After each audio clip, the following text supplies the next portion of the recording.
43 கேங்கா இல்லைங்க, TN 31. TN 31னா என்னன்னு பாக்குறீங்களா? அதாங்க கடலூர். கடலூர் ஒரு காலத்துல தமிழ்நாட்டின் தலைநகராக இருந்ததுங்க.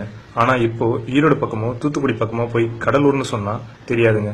பாண்டிச்சேரிக்கு பக்கத்து ஊர்னு சொன்னாதாங்க தெரியும். நாம் மறந்த கடலூரின் வரலாறு இது. ஆங்கிலேயரின் ஆட்சி காலத்தில் தமிழகத்தின் தலைநகரமாக நம்ம கடலூர் புனித டேவிட் கோட்டை தாங்க செயல்பட்டது. தமிழகத்தின் மிக பழமையான சிறைச்சாலை கடலூர் மத்திய சிறைச்சாலை தாங்க. இது ஆங்கிலேயர்களால் கட்டப்பட்டு இன்னும் செயல்பாட்டில் உள்ளது. 1885ஆம் ஆண்டு கடலூர் தமிழகத்தின் முதல் நகராட்சி என்று ஆங்கிலேயர்களால் அறிவிக்கப்பட்டது. தமிழகத்தின் முதல் அகலமான பாலம் நம்ம கடலூரில் உள்ள கெடிலம் அண்ணா பாலம். திருப்பதிக்கு பிறகு தமிழகமே பெருமைப்பட வேண்டிய திருவந்திபுரம் கோயில் நம்ம கடலூரில் தான் உள்ளது. 236 ஆண்டுகளுக்கு முன்பு ஆசிய கண்டத்தின் முதல் சர்க்கரை ஆலை நம்ம கடலூரில் உள்ள நெல்லிக்குப்பத்தில் நிறுவப்பட்டது. நம்ம கடலூரில் உள்ள வெள்ளி கடற்கரை தமிழகத்தின் 2வது பெரிய கடற்கரை. அதனாலதாங்க இயற்கை அன்னைக்கே நம்ம கடலூரை பிடிச்சிருக்கு. 2004இல் சுனாமி, 2011இல் தானே புயல், 2015இல் பெருவெள்ளம். அருட்பெருஞ்சோதி தனிப்பெருங்கருணை என்ற அடிகளை கொண்ட வள்ளலாரின் சபை நம்ம கடலூரில் தான் உள்ளது. உலகில் ஆஸ்திரேலியாவுக்கு பிறகு சதுப்பு நில காடுகள் நம்ம கடலூரில் உள்ள பிச்சாவரத்தில் தான் உள்ளது.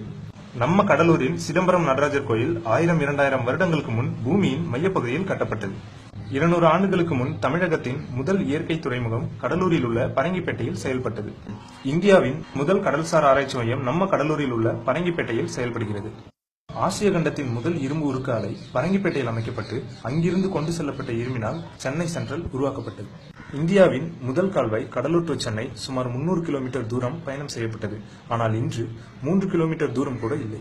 இந்தியாவிற்கு மின்சாரம் தருகின்ற நெய்வேலி அனல் மின் நிலையம் நம்ம கடலூரில் தான் உள்ளது. தடை செய்யப்பட்ட தொழிற்சாலைகள் உலகிலேயே கடலூர் சிப்காட்டில் மட்டும்தான் உள்ளது. ஐயா டாக்டர் APJ அப்துல் கலாம் அவர்களின் திருக்கரங்களால் 10 லட்சமாவது மரக்கன்று கடலூரில் நடப்பட்டது. பலாவும் முந்திரியும் என்று கூறியவுடன் உடனே நினைவில் வருவது நம்ம கடலூரில் உள்ள பண்ருட்டி தாங்க. கடலூர்ல பஸ் ஸ்டாண்ட் இருக்குதான்னு கேட்டா இருக்குதுன்னு தாங்க சொல்லுவோம். கடலூர்ல ரயில்வே ஸ்டேஷன் இருக்குதான்னு கேட்டா இருக்குதுன்னு தாங்க சொல்லுவோம்.